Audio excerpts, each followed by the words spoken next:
Next जो हमारे पास lecture है उसके अंदर हमारे पास थर्ड टाइप ऑफ टाइट्रेशन पढ़ेंगे हम, जिसका नाम है हमारे पास डिस्प्लेसमेंट और सब्स्टिट्यूशन टाइट्रेशन।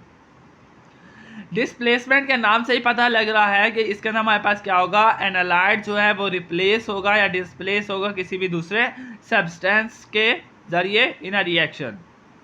सही है, दो सब्सटेंस होंगे, एक वो होगा जिससे हमारे पास क्या होगा, एनालाइट बाउंड करेगा जो कि हमारे पास सेकंड मेटल होगा, ताकि हमारे पास फर्स्ट वाले की हम क्या करें, कंसंट्रेशन फाइंड आउट कर सकें। In this type of titration where the analyte is replaced or displaced by another substance in a reaction and the displaced substance is then measured to determine the quantity of analyte। सही है, तो इससे हम क्या करेंगे, quantity of analyte को हम क्या कर सकते हैं, मेजर कर सकते हैं। ये हम किसके लिए यूज करते हैं, for the metal that do not have a good indicator, ऐसे मेटल के लिए जिनके पास कोई गुड इंडिकेटर नहीं होता, और form the strong complexes with EDTA, जो ईडीटीए के साथ स्ट्रॉन्ग कॉम्प्लेक्सेस भी बनाते हैं। And a second titration method is called displacement method. तो उसके लिए हम मेथड जो यूज करते हैं वो कौन सा आता है हमारे पास, डिस्प्लेसमेंट मेथड यूज करते हैं। Here the analyte is treated with the second metal access bound to the EDTA। इसके अंदर हम क्या करेंगे, सबसे पहले सेकंड मेटल को यूज करेंगे जो कि एक्सेसिवली बाउंड करता है किसके साथ, EDTA के साथ। The analyte ion is displaced the second metal from the EDTA complex। इसके बाद क्या होगा, जो हमारे पास एनालाइट आयन है वो डिस्प्लेस करेगा सेकंड मेटल को फ्रॉम द EDTA कॉम्प्लेक्स के साथ, ताकि हमारे पास सेकंड मेटल हटे और जो हमारे पास एनालाइट है वो आके बाउंड हो किसके साथ, EDTA के साथ। तो हमें पता लग जाएगा कि कितना सेकंड मेटल हमारे पास आके बाउंड हुआ था, उतना ही एनालाइट आएगा बाउंड करेगा, तो हमारे पास EDTA कॉम्प्लेक्स बनेगा। तो इससे हम मेजर कर सकते हैं कि जितना सेकंड एनालाइट आके सेकंड मेटल आके बाउंड हुआ होगा उतना ही एनालाइट आके बाउंड करेगा। तो इससे जो सेकंड का जो आंसर होगा वही एनालाइट का आंसर होगा। सही है। A typical displacement titration involves the mercury as the analyte and magnesium EDTA as a displacement titration। यहाँ पे जो हमारे पास सेकंड मेटल है वो क्या है, मैग्नीशियम EDTA। सबसे पहले मैग्नीशियम आके इसके साथ बाउंड करेगा, जब हमारे पास रिएक्शन स्टार्ट करवाएंगे, टाइट्रेशन स्टार्ट करवाएंगे, तो हमारे पास मरकरी आके मैग्नीशियम के साथ बाउंड कर जाएगा। जितना मैग्नीशियम बाउंड हुआ होगा उतनी ही मरकरी आके बाउंड करेगा, तो उसे हम क्या नाम देते हैं, डिस्प्लेसमेंट टाइट्रेशन का। It is use to titrate calcium, lead, mercury and iron. इससे हम इन चारों को क्या कर सकते हैं, टाइट्रेट कर सकते हैं। लास्ट टाइप आती है हमारे पास इनडायरेक्ट टाइट्रेशन। इस इनडायरेक्ट टाइट्रेशन के अंदर हमारे पास क्या होता है कि EDTA को हम यूज करते हैं as a titrant for anions. सही है, इसे हम किस लिए यूज करते हैं, एनाइंस के लिए, यानी लाइक हमारे पास सल्फेट आयन है, इसके हम अगर हमने इसकी कंसंट्रेशन फाइंड करनी है किससे, बेरियम सल्फेट आयन से, जो कि हमारे पास इनसॉल्युबल होता है।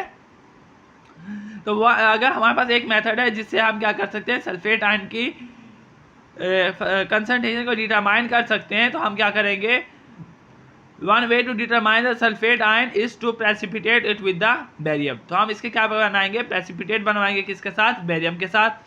अब जितने हमारे पास प्रेसिपिटेट बने हैं उन्हें हम फिल्टर करेंगे, वॉश करेंगे, सही है, देन बॉयल करेंगे एक्सेस EDTA के साथ to complex all the barium, ताकि हमारे पास जितने भी बेरियम है वो क्या कर सके, कॉम्प्लेक्स बना सके।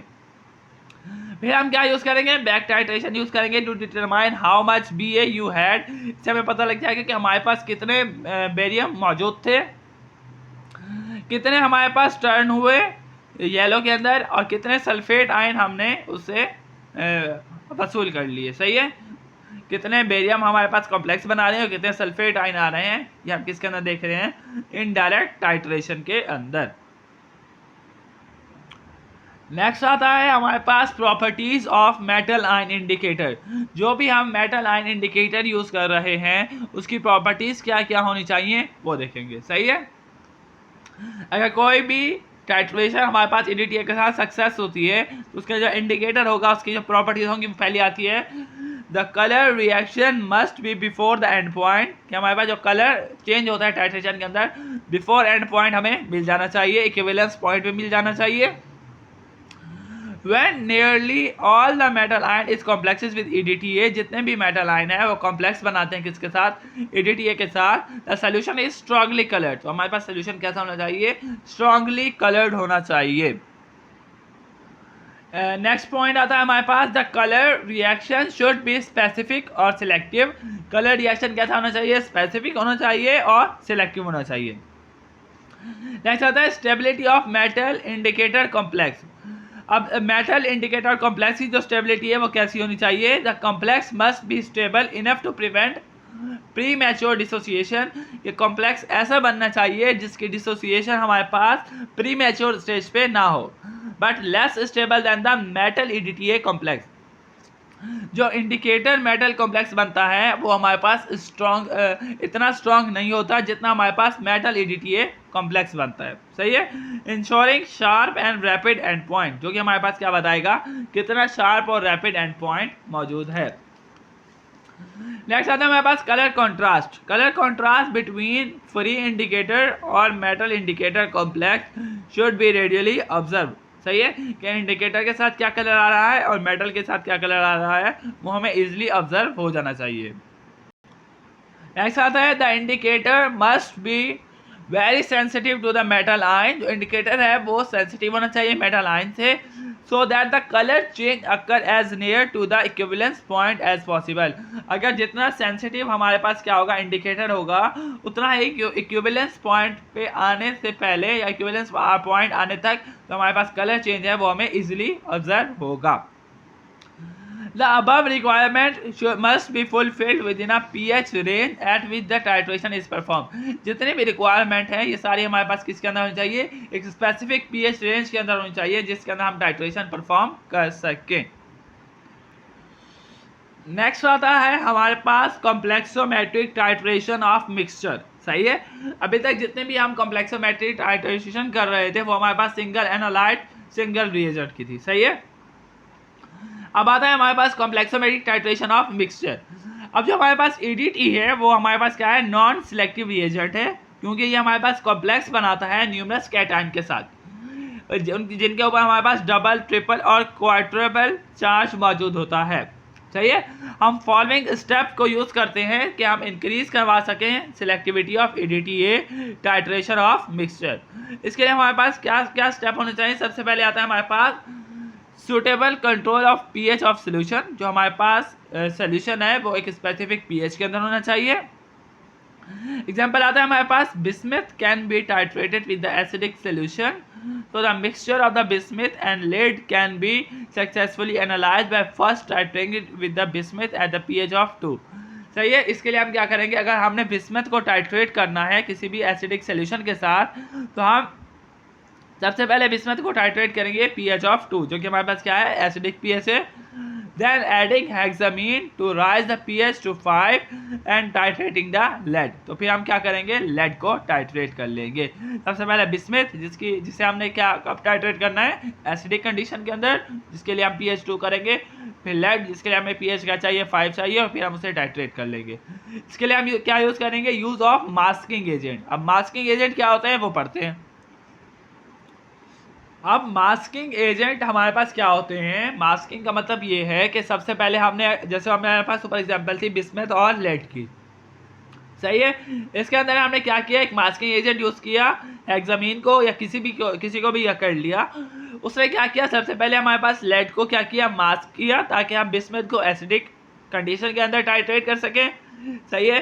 जब बिस्मथ हमारे पास इजीली टाइट्रेट हो गया तो वो हमारे पास हेक्सामीन क्या हो गया, डिमास्क हो गया, ताकि हम लेड को बेसिक या 5 pH पे जाके क्या कर सके, दोबारा टाइट्रेट कर सके। अब मास्किंग एजेंट के अंदर सबसे पहले आता है हमारे पास साइनाइड मास्किंग।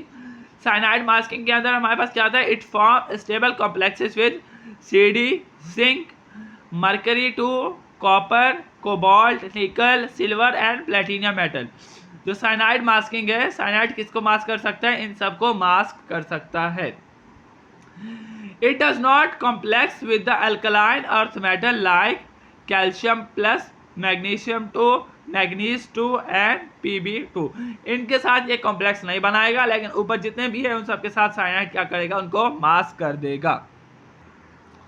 अब जो साइनाइड है वो हमारे पास यूजफुल है to mask this metal and allow the determination of calcium plus magnesium PB manganese in the presence of, इसकी अगर ये हमारे पास किसी भी सॉल्यूशन के अंदर मौजूद है तो साइनाइड की हम मास्किंग करवाएंगे ताकि हम इनको क्या कर सके, इजिली डिटरमाइन कर सके।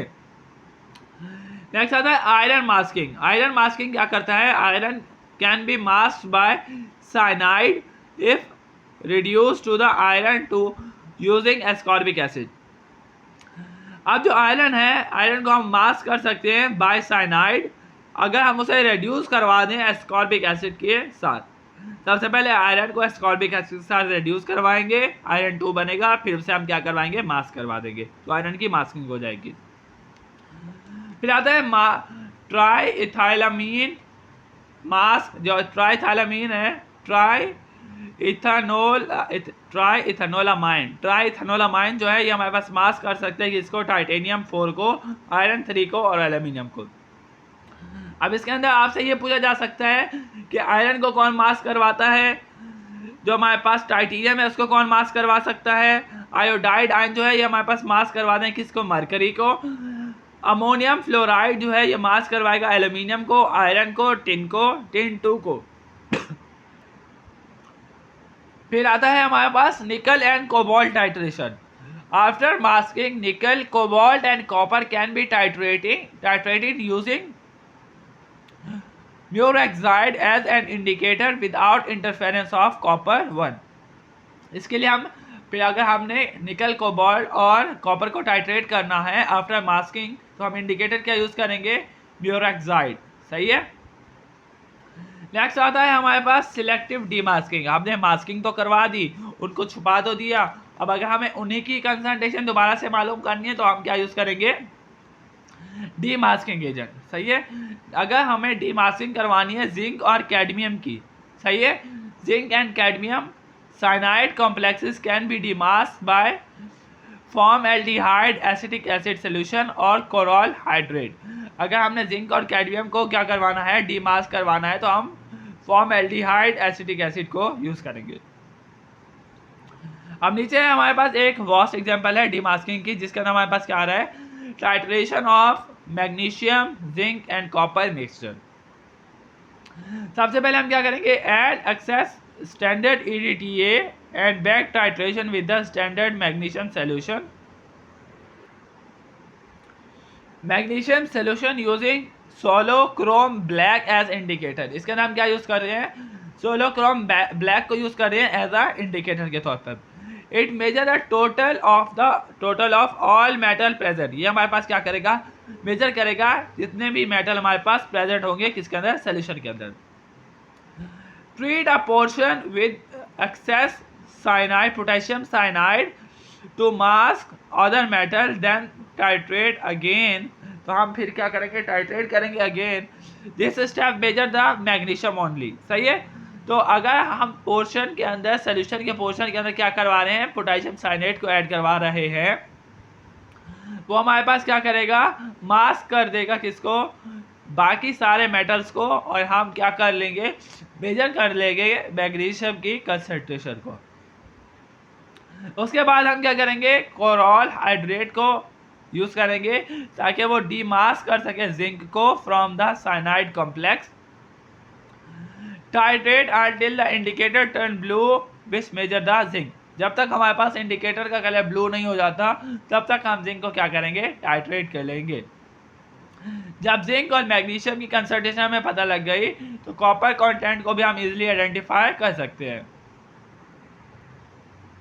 Copper content is found by calculating the difference between the total metal and sum of the magnesium and zinc.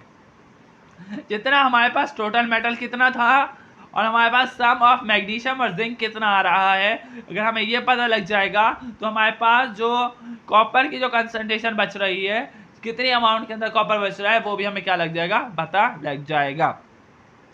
यहाँ तक हमारे पास जो कॉम्प्लेक्सोमेट्रिक टाइट्रेशन का प्रोसेस है वो क्या होता है, खत्म होता है, जिसके अंदर हमने टाइप्स को डिस्कस किया, उसके अलावा मास्किंग को डिस्कस किया और डीमास्किंग को डिस्कस किया। यहाँ पे हमारे पास टॉपिक क्या होता है, कंप्लीट होता है।